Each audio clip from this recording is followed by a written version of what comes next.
Good morning, class. We are back in the classroom again, but this time we're not here for Vanguard, we are here for Shadowverse. So, this is the start of the little breakdowns I do into each of the crafts and actually give you a bit of what each craft does and give you an example list so beginners know where they can start and where they can improve.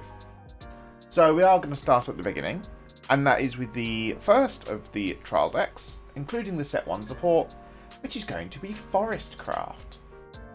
So Forestcraft is all about utilising their keyword in combo. But what does combo mean? So combo is a keyword that's on some of the cards, and it normally gets followed up by a number. So what you need to do is you need to have played the same amount of cards, including itself, to activate that combo. So say for example we have a combo 3, you need to play 2 cards prior, then this card to activate your combo 3. I do want to heavily stress this does not count cards that are placed via a fanfare ability. So we do get cards that spawn tokens via the fanfare ability. Those don't count. The card that you played to activate the fanfare does count, but the tokens you spawn themselves don't. However, moving a card from your EX area up to your main area does actually activate the combo. So what you could do to get to a combo 3 activation is we have 3 play points. How do we get to combo 3? So the first activation would be Fairy Circle. So Fairy Circle then puts 3 fairies into your EX area. The fairies themselves don't make the 3 combo because obviously you're playing it via an ability, but the Fairy Circle's activation itself does. We've then got 2 play points left. We could move up 2 of our fairy tokens from the EX area to the main area, and then that'll give us our combo 3. So combo is a really nice mechanic that we've got. But what have we got that actually uses combo? Well, the first card up that we've got is an evolve card in the form of Rose Gardener. So Rose Gardener is a really nice card that's got the ability of, on evolve, you can select an enemy follower on the field and return it to the owner's hand. Then, if you're combo 3, you draw a card. So, really nice removal mechanic that then turns it into an advantage for you as well if you've hit that combo 3. So really nice to have. But I do want to stress that evolving is the same as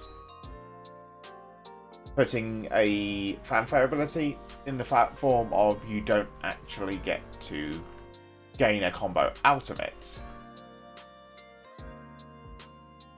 So you do have to be careful because obviously you don't want to do combo 1, combo 2, play 1 card, play a second card, and then plan to evolve as your third because that will not count. So you do have to be very careful. But we have got another good combo card, which doesn't require to be careful with, in the forms of Homecoming. So Homecoming's got the really nice skill of select an enemy follower on the field, its controller puts it on the top or the bottom of their deck. But combo 5 then becomes each opponent puts each of their followers from the field on the top or the bottom of their deck. Obviously, both opponent gets to choose where they go top, bottom, and which order, and obviously tokens are removed from the game because they don't go back to deck. But this is a nice combo that's a field wipe for the deck, and all it needs is a combo 5. So you can really utilise this due to fairy tokens moving from the EX area up. When you're playing spells, even on a Rose Queen turn, if you've turned everything into the Thorn Bursts and then using your Thorn Burst, because it's a spell that's activating, it activates your combos. So you can actually get some really nice stuff going out of it. But we've also got some cards that help increase our combos even easier, because obviously we get a limited amount of cards that we can actually have. The first one is a 2-for-1 for the fact of obviously both herself and the evolved form can help increase the combo, and that is Ancient Elf. So Ancient Elf's got the fanfare of returning another card on your field back to the owner's hand, and it gains +1/+1. But it also goes further for the fact of Ancient Elf also evolves for 1 play point, and then on evolve, bounces a card back to the owner's hand and gives itself +1/+1. So the basics of 3 play points for Ancient Elf and the card and the evolution, unless you went second and you've got the Evo points, it then becomes 2 and an Evo point. You're actually getting 2 returns back to hand. And if you're bouncing back to hand little 1 costs, you can put them back down again to help easily increase your combo plays. So really nice recurral. Plus Ancient Elf does come with the ward ability as well. And if you do the full combo, you end up with a 5/5 Ancient Elf with ward, which is a really good defensive mechanic, especially in the early game for the deck. So it can be really nice. Another card that we've got, a little bit more cost effective for the early game, is Nature's Guidance, which has got the literal skill of select a card on your field, return it to your hand, and draw a card. So you're actually cycling whilst getting a bounce back to hand and increasing your combo because you're playing a spell. So you get you can easily do this on turn 3, play a 1-drop, play Nature's Guidance, bounce it, draw a card, and then play down another one. You've got your 3 combo. So really nice to have. Plus the draw, as I was saying, it's a cycle because obviously you're playing a card and getting a card back out of it. So you're keeping your hand size up whilst still getting to do bounces and combos. And the reason I'm saying combos is because we do actually get cards that work off of these bounces. First one up that we're going to discuss is going to be Elfchild May.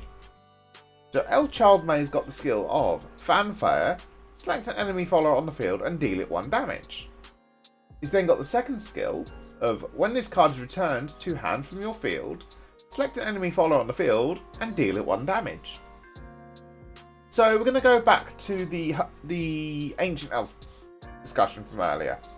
So say we've got 6 play points, just picking a number out of my head. We can play Elfchild May down for 1 and burn 1. We then play Ancient Elf down for 2, so it puts us to 3. We bounce Elfchild May.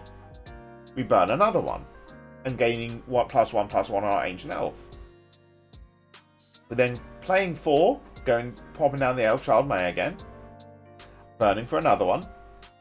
We then evolve our Ancient Elf again, which then gains +1/+1 by bouncing the Elfchild May. And then Elfchild May burns again, and we play her down again for 6 play points, and we've gained 5 lots of burn out of it. So it's really nice that we've got 5 little spurts of 1 burn, because obviously you can then choose different targets based on what you want and what you don't want. So really nice card to have. Plus being a 1 cost is really cheap for extending our combos in the early game, because obviously we can do a nice combo 3 so early between this and obviously the Nature's Guidance, because obviously Elfchild May's 1, playing the Nature's Guidance is the second one, and then the next card is going to be our combo 3. So you can get some really nice stuff to play around with there. But Elfchild May is not the only card that works nicely off the bouncing. So we have got Harvest Festival as our second card. Now Harvest Festival is an amulet, and this has got the act paying 1 play point and tapping this card. Put this into your cemetery to give your leader +1 defense. It's got a separate skill of when this card leaves your field, you draw a card. So this separate skill doesn't say it has to hit the cemetery. So bouncing Harvest Festival back to your hand gives you a free draw. So you can utilise this with the Ancient Elf, the Nature's Guidance. You can get some really interesting stuff out of this. Because they both don't say choose a follower, they say choose a card. So you can get some really nice combos going.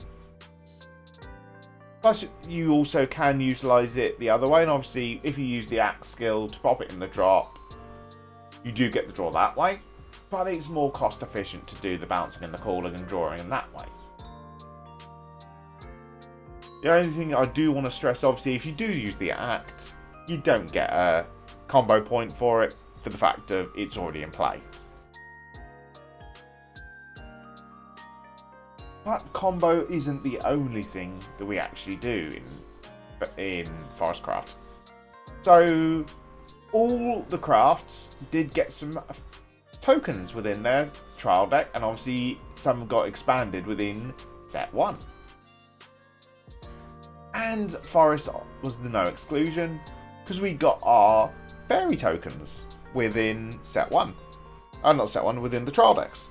Now these are basic 1 cost 1/1 fairies. But we also got an advanced version within the trial deck, within the main set, sorry. And that is our fairy wisp tokens, which are +1, they are 1/1s, like the fairies, but they have 0 cost behind them, but they obviously have more there's less cards of those actually out at the moment to actually spawn those. But they all come under Pixie, which certain cards do rely on. So what have we got to go with them? Well, the first one is going to be the actual trial deck boss herself in the Aria Fairy Princess. Now she's a 5/5 with the ability to ward, but she's also got the fanfare ability of putting up to 9 fairy tokens onto your field or in your EX area, which that alone is really good, because you're getting a lot of beaters on the board to start swinging with them from the following turn, if it wasn't down to her second ability, which is, whilst this card is in your field, your other pixie followers have the ability to rush. So this does extend to both the fairies and the fairy wisps, but there also are main deck pixies as well that will gain the bonus because of, oh, I'm a pixie, I get to attack early. Such example would be the water fairy. But rush is actually very restrictive on what you can and can't attack. Rush means that you can only attack engaged followers on the turn they're played, not the opponent's leader. So you can summon your fairy tokens, swing them all into your opponent's engaged units, and then get into bypass their wards and do other stuff. But the fact of it's not tied to just the tokens makes it really nice to have.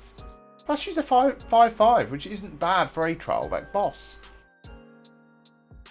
But what have we got outside of the trial deck? Well, we did mention it earlier, and this is the Fairy Circle card, which is a 1 cost to put 3 fairy tokens into your EX area. So a nice simple card that you can play on turn 1, and then turn 2 move up 2 fairy tokens, or get into combo off with the fairies. So getting the 3 token generation on turn 1 is really nice to have. Plus it combos off with Rose Queen, but we'll get to Rose Queen in a minute, because we are now moving on to the next section, which is what have we actually got in terms of finishing out the game. Because yes, we've got all these little combos, but what do we actually use to finish the game? Well, as said, we do have our Rose Queen, which is an 8 cost 7/7. So you can tell from that alone that she is for the late game. She's all got the fanfare of select any number of pixie followers in your EX area and you turn them into Thorn Burst tokens. So this is where you'd combo off nicely with obviously your Fairy Circle to put down 3 pixie tokens into your 3 fairy tokens into your EX area, then drop your Rose Queen and she'll turn those into Thorn Burst tokens. But what are Thorn Burst tokens? We need to cover that first, ideally. So Thorn Burst was the third token that Forestcraft have gained access to within set 1. And it's this actual spell token, which is interesting. And it says, select an enemy leader or enemy follower on the field. Deal it 3 damage, then you draw a card. So this is really nice. So being able to turn up to 5 cards all into Thorn Burst is really nice to have. But how is she seen as a finisher if she's taken the 8 play points to turn everything into Thorn Bursts? Well, that's where her second ability comes in, which has got the act ability to engage her. And you recover play points equal to the number of Thorn Burst tokens in your EX area. So the more pixies that you've got in your EX area means the more Thorn Burst tokens, which means the more play points you're going to recover that turn. So resting her for the maximum of 5 gives you 5 play points back, which means you can play 2 Thorn Burst tokens that turn.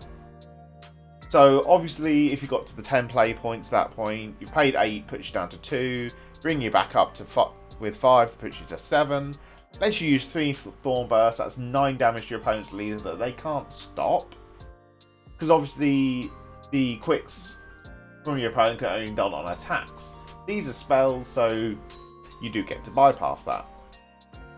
So Rose Queen on herself is a really nice card. But she's not the only game ender we've actually got. The other one we've got is the Rhinoceroach. Now he's a nice simple 2-cost 1/1. Which you're more likely questioning, well, why is he a finisher? Well, it comes down to his fanfare ability, which says, give this follower +1 attack for each card that you've played this turn, excluding this card. So this works the exact same as combo, so some stuff summoned from fanfare doesn't count towards the actual cost of it, which is a very key thing to note. So you do have to be careful with that. But he's also got the evolve ability, so you can evolve him into the evolved form of Rhinoceroach, which has got the ability to, on evolve, choose one of the following abilities. First one is you can give it Storm. Well, the second one is select an enemy follower on the field and deal it damage equal to this follower's attack. So you're more likely thinking, well, how is he deemed a finisher then? Well, you can combo off by utilising Elfchild May and the Nature's Guidance to do little 1-costs to build up your combos. And then drop the Rhinoceroach. It gains all the power for each one that you've played and bounced and done all that stuff with. But he's then got the ability to evolve for free into the other Rhinoceroach, give it Storm, and you could be swinging for like a 10-2 that's got the 10-1, sorry, that can also kill the opponent if they've got nothing to stop that one attack. So this is why he is seen as a finisher. So you get some really nice combos out of him. But what will a deck look like, I think I hear you asking at this point. Well, this is what I'm currently testing around with. I know this may not be the perfect list. But this is one I've built towards me. It's just meant as a base. And you can update it to your own likings as and when you feel. And it's honestly a really fun deck. So as you can see from the screen here, we've gone for the basics of just bounce, call, bounce, call. We have skipped the Rhinoceroach personally, just for the fact of I wasn't overly fond of it. I prefer focusing more on Rose Queen with her Thorn Bursts. You can add in an extra couple of copies of Rhinoceroach for some of the other stuff, if you want to go that route, but that's down to how you feel with testing and what you do and don't want to remove. But we've also got a few cards here that we've actually not talked about yet. Key one being the Bellringer Angel that's sitting right up to the top. So Bellringer Angel's literally in this deck just for the fact of its last words draw a card, and it's a 1-cost with Ward. So it's another early card play we can play down and actually do stuff with. Another interesting one which I'm going to discuss because it's got an evolved form, the evolved form as well. Obviously, before we go, Bellringer does. I did also put in the one-off slot that we've got for our evolved deck the evolved form, which obviously on evolve, deck down enemy follow and deal it 2 damage. It's not going to come up too much in this deck because we do have a lot of damage sniping with Elfchild May. But it is just nice to have there just to round out the slot. Talking of dealing damage, we have also got the other evolve in our deck in the forms of Archer. So Archer's got the ability of when another follower is put onto your field, select an enemy follower on the field and deal it 1 damage. So key thing to note with Archer compared to the Ancient Elf, for example, which Ancient Elf lets you bounce anything. Archer specifically looks for followers. So your amulets don't work, your spells don't work, but you're bouncing your Elfchild May to cut back to hand, calling it back down again and all that stuff will chain off with Archer. And the damage increase doesn't stop there, because Archer does have her evolved form as well. And it goes from being a simple 1 damage to 1 unit, it becomes 1 damage to 2 units. They do have to be followers, not leader, so you do have to be careful, but it's a nice bit of extra removal in the deck. Another amulet we do have in the deck, because obviously we talked about the Harvest Festival earlier. The other one we've got is Titania's Sanctuary. Now this has got the fanfare to give each of your pixie tokens +1 power, +1 shield defense. And once it's on the field, your pixie tokens have a sail. And whenever you play a pixie token, you give it power +1, shield +1. So basically, whilst the Titania Sanctuary is on the field, all of your pixies, tokens, no matter where they come from, are going to be +2/+2.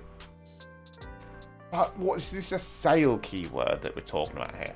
Well, a sail here means that we don't have to attack engaged followers with our pixie tokens.